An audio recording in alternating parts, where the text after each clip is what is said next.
Okay, so I've got my drill and some wire.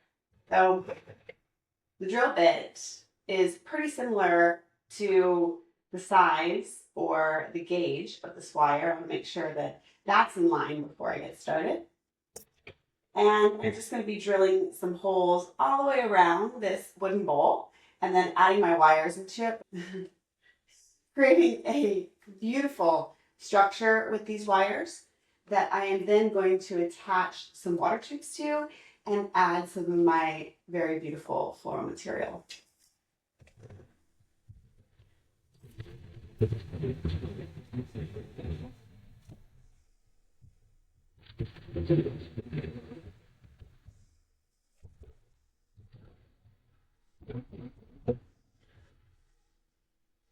All right, you see all those beautiful drilled holes all the way around the edge. I could have been really specific and I could have measured this and I could have made these equally placed, but to be fair, that's just not me. But if it's you, do it for sure. I just kind of like go with it. Live on the edge.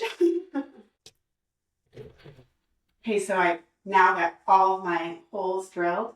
And now I can come in with my aluminum wire. This is a decorative aluminum wire, and you can get this from a variety of places, but just find a color that really resonates with you. Obviously, you guys know if you follow me that I really, really love warm tones. So I'm gravitating towards this beautiful burnt orange. So I'm adding this wire straight down into that pre-drilled hole, bending it back. I've got the edge of my table really close so I can hyperextend and then pull that wire back to the center and cut and then keep going all the way around. Okay, so I've got all of my wires added in. It looks pretty cool right now. I could come in and put little dollops of glue in each of these sections where these wires are, but I don't want to be stuck with this forever this way. I like to reuse my materials. I never hold on to anything for a really long time. I'm not one of those designers that make things and then live with them in their space. I make them, I enjoy them and their ephemeral qualities, but then I get rid of them. I throw a lot of pieces away. But something like this, I'm going to be able to reuse these wires and reuse this bowl. So I'm not going to be gluing these wires in.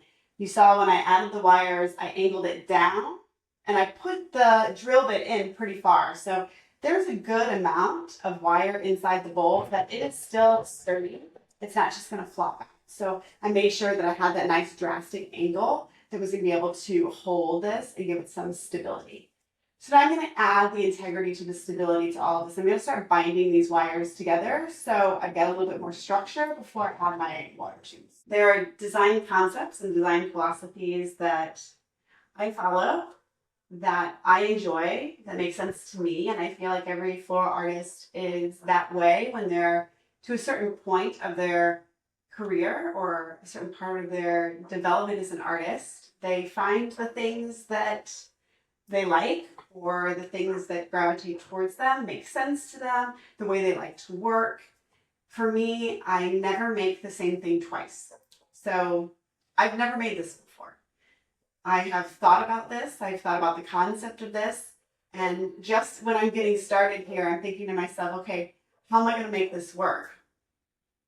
And from different tasks and topics I've done in the past, I know that there are secrets I've unlocked. I know that there are tried and true techniques that I can use to achieve the goal that I want.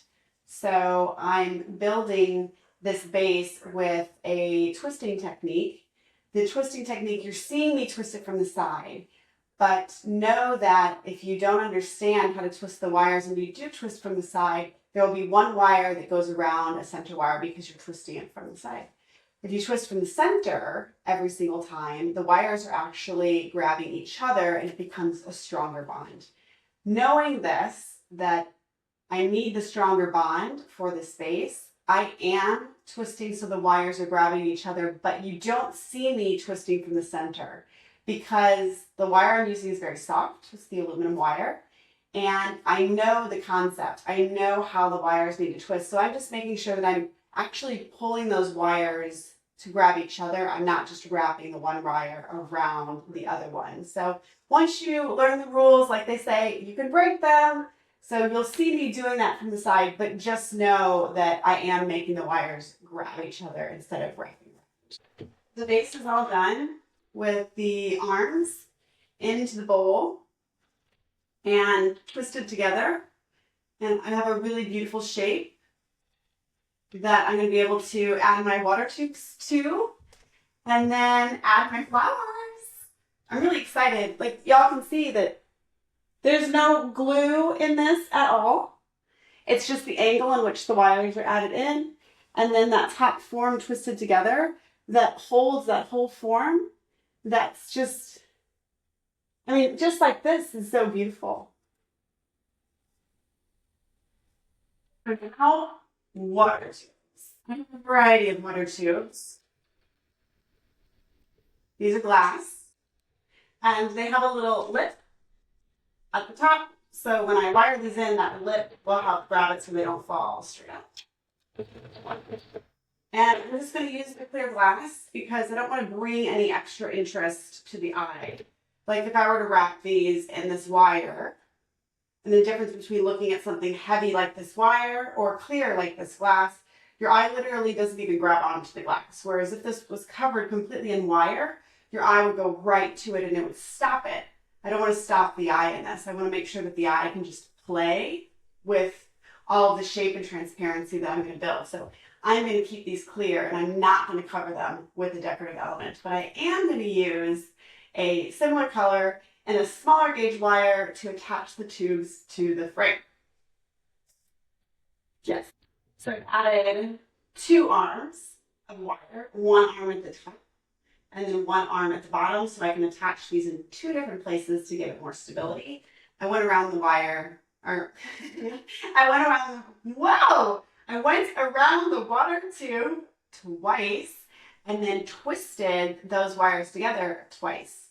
2 is a magic number with this. So I'm going to add this water tube to my frame. So I've got the water tubes added in, and then I'm actually going to be using this little bit of bear grass. I used the tip of this bunch of bear grass for another project. I've been holding on to the bundles, the bottoms of the bundles, and waiting to see if I was going to be making something that I could use them. So I think here is perfect. It's going to be giving me a line that I really need, this strong line that's going to be a great contrast for the other fluid lines that I add in. And also, it's adding some really beautiful texture, contrast, as well as some great tension with the green and the straight line. And then I've got the metallic with the wire. And then I've got the warmness from the wood. So already it's making it very complex and very interesting to look at. My water tube filler, I'm going to go ahead and fill these tubes. Oh.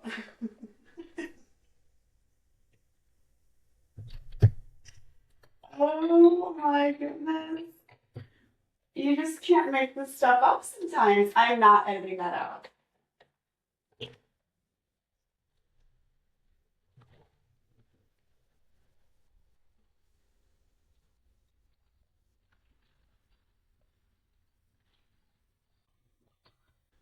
Got some beautiful Hawaiian dendrobiums. This is my favorite dendrobium. I love the Hawaiian dendrobiums. It's the shape of the petal structure of the flower and also the bloom spike that it goes all the way up like that. I think it's so beautiful. So nice lines. I'm going to do some crisscrossing all the way over here and just adding my flowers and a little bit of playtime. So I played a bit here with my floral. I have those really beautiful dendrobiums, a little bit of a really antique green hydrangea. It's a Holland variety of hydrangea, so it's got some great flecks of color. And then some echinops, these blue spiky little orbs.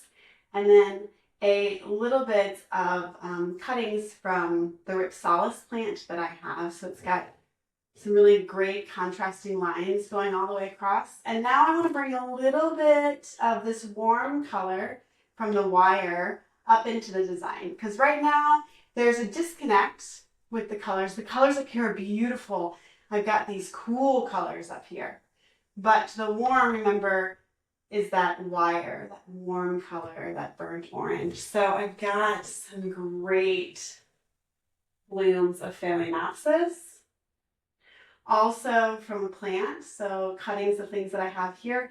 I've got some great brown in here, orange, a little bit of red, touch of that fuchsia, and then hints with the blues, which pulls me right back to that equinox with the green in there too, which pulls me to the hydrangea, and then the white that's the little flecks in those throats plays really wonderful with the dendrobium. So it's a great mix of the two color palettes here. Everything here that you see right now is in those water tubes, but these, I'm actually going to use some cold adhesive for this. And giving these a fresh cut, adding that cold adhesive to the bottom, a nice dollop. So that is going to seal all the moisture inside of the head of this Phalaenopsis.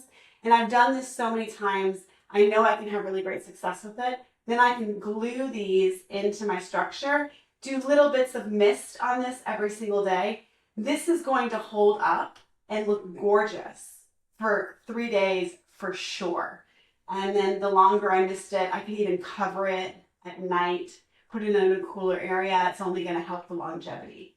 So little dollop on each one of these. I go ahead and I prep all of these at once. And I let that glue completely dry. I don't want to take it and go right onto there because I may disturb the dollop that I've created that's going to lock in that moisture. So I want to let that completely dry before I then add a little bit more cold adhesive and start playing with it into my design.